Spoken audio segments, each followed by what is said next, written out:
জামাত দেশকে ভোট দেওয়ার সাথে ইমান এবং আমলের কোনো সম্পর্ক নাই তারা বলেছেন। ডাক্তার আল্লামা শফিক, ডাক্তার আল্লামা তাহের, ডাক্তার আল্লামা মিয়া পড়ুয়ার, বিখ্যাত বিখ্যাত আলেম। তারপর ডাক্তার পিনাকি ভট্টাচার্য আল্লামা। তো এই যে চারজনের নাম বললাম, আর ওইদিকে চারজনের নাম বললাম, মুসলমানরা কাকে অনুসরণ করবে? ইসলামের উপর পড়াশোনায় একেবারেই প্রাজ্ঞ এবং মান্যতা পাওয়ার মতো যোগ্যতা রাখেন। একজনের নাম হচ্ছে মুহিবুল্লাহ বাবু নগরী, একজনের নাম হচ্ছে বাইতুল মুকামের খতিব মুফতি আল্লামা আব্দুল মালেক, নুরুল ইসলাম অলিপুরি, ডক্টর এনায়েতুল্লাহ আব্বাসী। এরা প্রত্যেকে বলেছেন যে ইসলামের নামে জামায়াত ইসলামকে ভোট দিলে ইমান থাকবে না।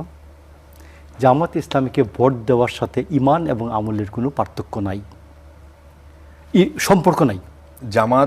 জামাত দেশকে ভোট দেওয়ার সাথে ইমান এবং আমলের কোনো সম্পর্ক নাই তারা বলেছেন।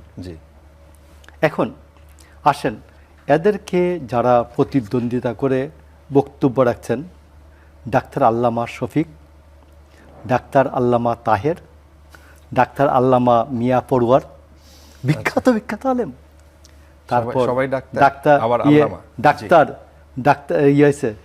ডাক্তার পিনাকি ভট্টাচার্য আল্লামা।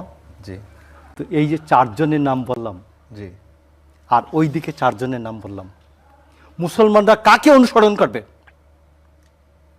মহিবুল্লাহ বাবুনগরীকে অনুসরণ করবে, নাকি আব্দুল মালিক সাহেবকে অনুসরণ করবে, নুরুল ইসলাম অলিপুরিকে অনুসরণ করবে, না এনায়েতুল্লাহ আব্বাসীকে অনুসরণ করবে?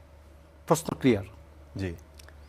তারা বলেছেন জামাত ইসলামের নামে ভোট চাইতে পারে না, তারা ইসলামের, আমরা যে ওনারা যে ইসলাম বিশ্বাস করে, নেতাদেরকেও বিভিন্ন জায়গায় ইসলামের নামে ভোট চাইতে দেখা গেছে, এবং তারা এই কথাও বলেছে ঠিক একই টাইপের কথা, যে ধানের শীষে ভোট দিলে আপনি জান্নাত পাবেন। আমি মনে করি যে দেখুন, বিএনপি বাংলাদেশ জাতীয়তাবাদী দল, তো বাংলাদেশ জাতীয়তাবাদী দল এটা কোনো জাতীয়তাবাদী ইসলামী দল না, জাতীয়তাবাদী ইসলামী দল না। তবে বিএনপি এইটুকুন করেছে, ইসলামের কথা না বলে যা করেছে, জিয়াউর রহমান প্রক্লেমেশনের মাধ্যমে জিয়াউর রহমান দুটো কাজ করেছেন। একটা হচ্ছে প্রিয়েম্বলের উপরে বিসমিল্লাহির রহমানির রহিম সংযুক্ত করে দিয়েছেন, আর রাষ্ট্র পরিচালনার যে 4টি মূলনীতি, সেখানে 4 নম্বর মূলনীতির মধ্যে তিনি বলেছেন আল্লাহর উপর অবিচল আস্থা এবং পূর্ণ বিশ্বাস, এটা যুক্ত করেছেন। গত 54 বছরে বা 77 বছরে এই পর্যন্ত কেউ এই কাজটা করতে পারেন নাই। আমি আপনাকে বলছি।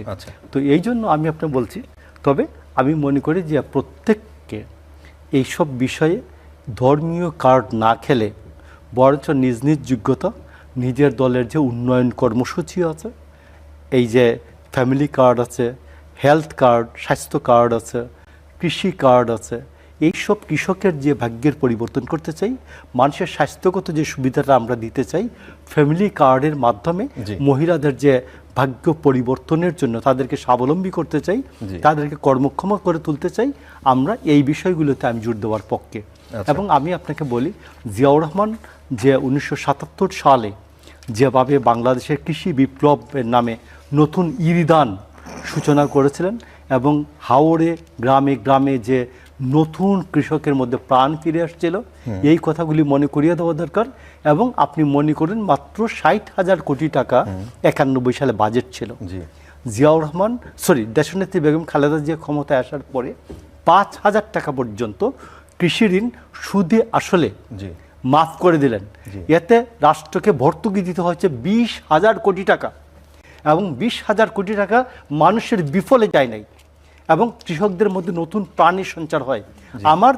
আমি মনে করি আমার যেহেতু পজিটিভ অনেক কথা বলার আছে, পৃথিবীর উপরের অনেক কথা বলার আছে, আমি কবরের যে ব্যবসাটা আছে, স্বর্গে যাওয়ার ব্যবসা, জান্নাতে যাওয়ার ব্যবসা, যেটা মাটির নিচ থেকে শুরু হয়, এই ব্যবসাটা প্রত্যেককে বলবো যে ভাই আপনি মিথ্যা কথা বললেন না, আপনার স্ব ধর্ম অনুযায়ী আপনি চুরি করবেন না, আপনার স্ব ধর্ম অনুযায়ী জান্নাতে যাওয়ার ব্যবস্থাটা করেন, স্বর্গে যাওয়ার ব্যবস্থাটা করেন, আর পৃথিবীতে কাউকে ঠকাইয়েন না, মিথ্যা কথাটা বললেন না। স্রেফ দুইটা কথা হইলে আমি মনে করি যে বিএনপির সাথে কেউ কোনো প্রতিদ্বন্দ্বিতায় দাঁড়াতে পারবে না।